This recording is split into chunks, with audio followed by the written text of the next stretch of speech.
Hello everyone, देखना शुरू कर चुके हैं आप अपना चैनल साइंस क्लासेस। डिजीज़ की सीरीज़ में आज हम लोग पढ़ने जा रहे हैं डेंगू बुखार, जिससे आप अच्छे तरीके से परिचित होंगे। इसको हड्डी तोड़ बुखार के नाम से भी जाना जाता है, डेंगू फीवर या फिर बोन फीवर। इसी को ट्रॉपिकल फ्लू के नाम से भी मेंशन किया जाता है। आज हम पढ़ेंगे इसके लक्षण, कारण, इनकी रोकथाम और थोड़ा सा उपचार से संबंधित विस्तृत जानकारी। तो आइए शुरुआत करते हैं। According to the WHO world health organisation के अनुसार बताया गया है कि हर साल 5 लाख से भी ज़्यादा पेशेंट हॉस्पिटलाइज्ड होते हैं, यानी कि एडमिट होते हैं हॉस्पिटल में। अगर अभी तक के कंडीशन की बात करें इन 2024 यानी कि जनवरी से लेके अभी तक सितंबर चल रहे हैं, टोटल जो केसेस की बात करें तो 1,20,00,000 केसेस आ चुके हैं सामने और 8,000 से ज़्यादा डेथ इसी साल रिपोर्ट की गई हैं। ओवर टोटल काउंटिंग की बात करें तो 84 कंट्रीज़ में ये काउंट किया गया। क्योंकि इनके पैटर्न की बात करें तो ये ज़्यादातर उन रीजन्स में देखने को मिलती हैं ट्रॉपिकल कंट्रीज़ में। हर एक कंट्री में इनकी प्रेजेंस नहीं देखने को मिलती है। जैसे अगर हम बात करें फ्रांस की, तो फ्रांस में ये डिजीज़ अवेलेबल ही नहीं है, क्योंकि वहाँ पे मच्छर पाए ही नहीं जाते हैं। और ये फैलते किससे हैं?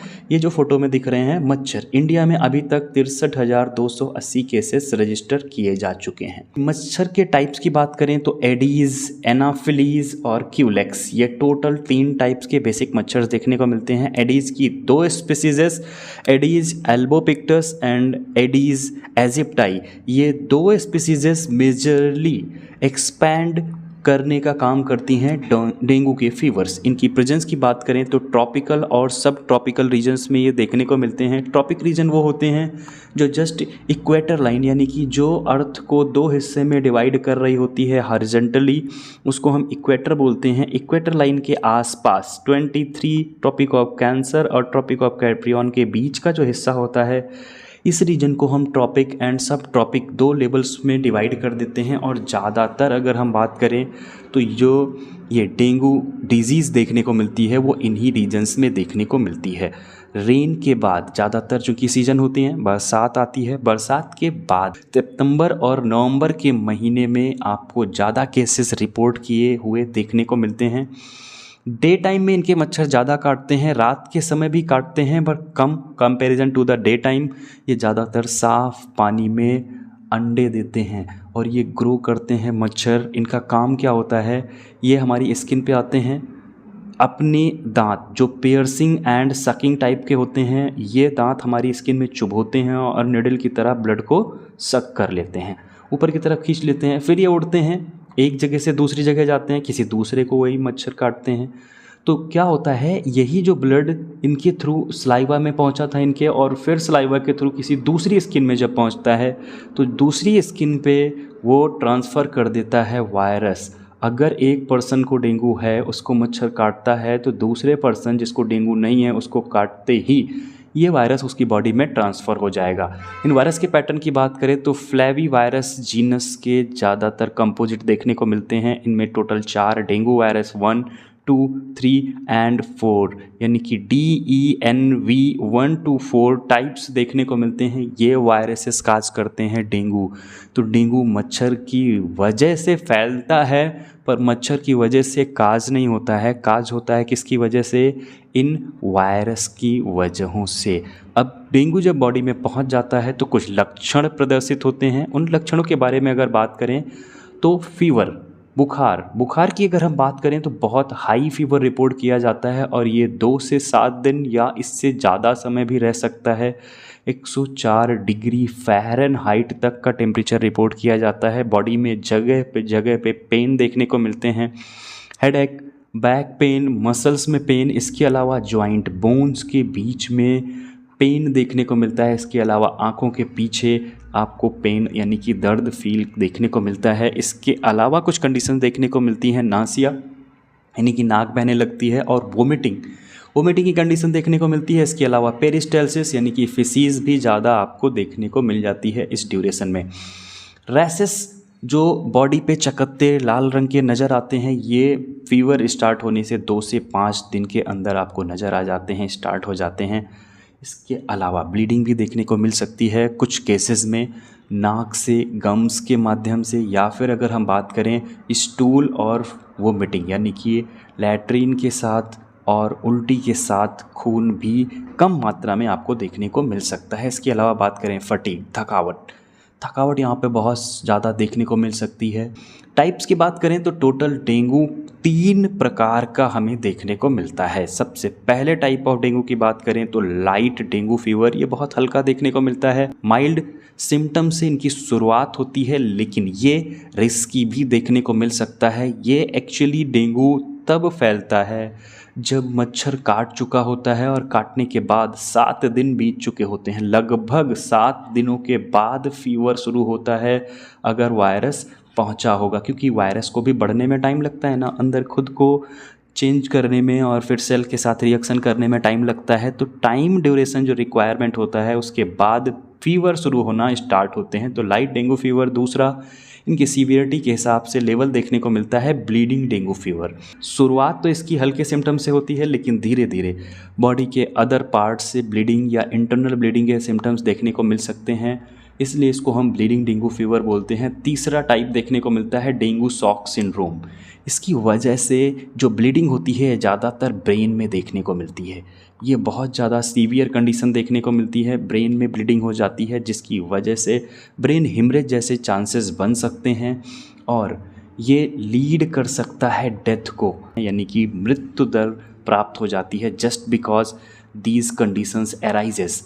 इनका इसीलिए समय से जांच पड़ताल हो जाए, पहचान लिया जाए तो बेहतर होता है। तो इसके लिए कुछ टेस्ट परफॉर्म कराए जाते हैं ताकि इसको पहचाना जा सके। पहचानने के लिए डॉक्टर्स के पास जाते हैं तो ब्लड निकाल के सैंपल से आपके कुछ टेस्ट परफॉर्म कराए जाते हैं। जैसे सबसे पहले अगर हम बात करें count blood complete, total blood complete count, यानी कि ब्लड में जो एरिथ्रोसाइट्स हैं, डब्ल्यूबीसी हैं, प्लेटलेट्स हैं, उन सब को एक साथ काउंट किया जाता है। इसके अलावा count blood platelets, dengue serology के टेस्ट परफॉर्म किए जाते हैं, आईजीजी एंड आईजीएम, यानी कि इम्यूनिटी के लिए आपको यहाँ पे टेस्ट परफॉर्म कराए जाते हैं। इसके अलावा dengue virus antigens detection NS1 test perform किया जाता है। In case of certain conditions अगर प्लेटलेट्स काउंट ज़्यादा डिफर हो जाते हैं या टिपिकल्ट हो जाते हैं, टोटल काउंट की बात करें तो 1.5 से लेके 3.5 लाख्स पर क्यूबिक मिलीमीटर ब्लड में प्लेटलेट्स पाई जाती हैं। ब्लड प्लेटलेट्स ही इनके काउंट यहाँ पे देखने को मिलते हैं।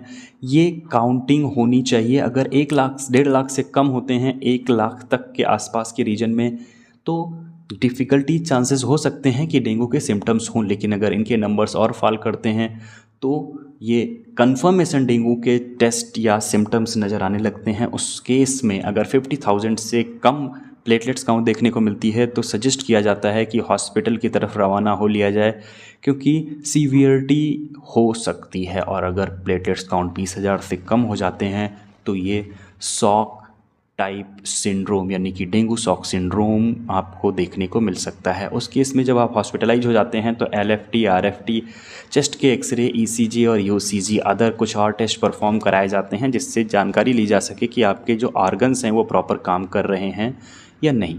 तो ये तो हो गए इनकी पहचान के कि कैसे हम इनको पहचान सकते हैं, हॉस्पिटल जाना है या नहीं जाना है, ये सारी कंडीशंस की बात करते हैं। उसके बाद अगर हम बात करें इनके प्रिकॉशंस की, प्रिकॉशंस मतलब इनसे बचने के उपाय, तो इनसे बचने के अगर उपाय की बात करें तो सबसे सिंपल सरल एक ही काज है कि जो मच्छर काटते हैं उनसे बचा लिया जाए खुद को, क्योंकि मच्छर के थ्रू ही एक बॉडी से दूसरी बॉडी में जाते हैं। अगर मच्छर ही नहीं काटेंगे आपको तो इनके चांसेस नहीं होंगे एक्सपेंड करने के। तो मच्छर से बचने के लिए क्या कर सकते हैं आप, घर के आसपास अगर आपके साफ़ पानी जमा है तो वहाँ पे क्लोरीन या फिर ब्लीचिंग पाउडर डाल दिया जाए, जिसकी वजह से इनके अंडे से बच्चे ना पनप पाएँ, मार दिया जाए पहले ही। अपने आसपास घर के साफ़ सफाई रखें, घर की खिड़कियाँ बंद रखें ताकि मच्छर ना काटें। मच्छर ना काटना ही मेन यहाँ पे रीज़न है। अगर ये मॉस्किटोज आपको काटते हैं तो आपको डिजीज़ हो सकती है। तो वाटर बॉडी को कवर करके रख सकते हैं, मच्छरदानी का इस्तेमाल कर सकते हैं, और जब भी कभी अगर बाहर निकलते हैं तो फुल कपड़े पहन के निकलें। घर के अंदर ज़्यादातर कोशिश करें रहें इस ड्यूरेशन में, बट अगर फिर भी बाहर निकलना है तो मॉस्किटो रिपेलेंट्स यूज करें। मॉस्किटो रिपेलेंट्स ऑइंटमेंट के फॉर्म में या लिक्विड के फॉर्म में आते हैं, जिससे आप बॉडी पे लगा लेते हैं तो आपकी बॉडी पे मच्छर नहीं काटते हैं। फिर अगर हम बात करें इनके बचाव के बाद ट्रीटमेंट की, तो ट्रीटमेंट के बाद जब भी आप जाते हैं तो चूंकि ये कैसा है, फ्लू है, फ्लू मतलब वायरस के थ्रू जो फैलने वाली डिजीज़ेज होती हैं यानी कि बीमारियां होती हैं, उनका कोई प्रॉपर पैटर्न में दवा अवेलेबल नहीं होती है। वो क्या होती हैं, समय के साथ साथ अपने आप बॉडी में खुद के इम्यूनिटी जनरेट होती है और उसी से डेंगू रिकवर होता है। तो कंडीशंस क्या होती हैं, जब वायरस जाते हैं तो प्लेटलेट्स काउंट धीरे धीरे घटना स्टार्ट हो जाते हैं। घटने के बाद ये 50,000 तक नॉर्मल कंडीशंस में या उससे भी कम गिर सकते हैं। उसके बाद ये धीरे धीरे अपने आप बढ़ना शुरू होते हैं। बस इस ड्यूरेशन में 7 दिन तक का समय लग सकता है या उससे ज़्यादा भी कभी कभी समय देखने को मिलता है। बट अगर ज़्यादा सीवियरिटी हो गई है तो बेहतर है इससे कम नंबर में हॉस्पिटल में ज़रूर एडमिट हो जाएं, नहीं तो सीवियरिटी कंडीशन काज हो सकती है। बट इस ड्यूरेशंस में क्या होता है, आपको एनाल्जेसिक टेबलेट्स नहीं लेनी होती हैं। एनाल्जेसिक मतलब भले ही आपको बोन फीवर है यानी कि हड्डियों में आपके दर्द है, फिर भी आप पेन किलर मत लीजिएगा, क्योंकि पेन किलर अगर आप लेते हैं तो ये जो प्लेटलेट्स हैं ये काफ़ी तेज़ी के साथ डाउन हो जाती हैं। हाँ, फीवर है तो आपको पैरासीटामॉल बुखार की टेबलेट होती है, ये डॉक्टर के थ्रू आपको सजेस्ट की जाती है। वहाँ से आप पैरासीटामॉल टेबलेट ले सकते हैं ताकि बुखार आप कंट्रोल कर सकें। इसके अलावा वोमिटिंग होती है और पेरिस्टाल्सिस ज़्यादा तेज़ी से बढ़ जाती है तो पानी की कमी हो जाती है। कुछ देसी उपाय या जुगाड़ किए जाते हैं ताकि इनसे रिकवर किया जा सके। पानी ज़्यादा मात्रा में पिएं, लिक्विड डाइट ज़्यादा प्रेफर की जाती है। इसके अलावा पपीता की पत्तियाँ खाने की सलाह दी जाती है। पपीता की पत्तियाँ डायरेक्ट खाने की बजाय इसको पीस के इसके जूस निकाल के शहद में मिला के खाएं तो ज़्यादा बेनिफिशियल होता है, थोड़ा टेस्टी भी लगेगा आपको खाने में।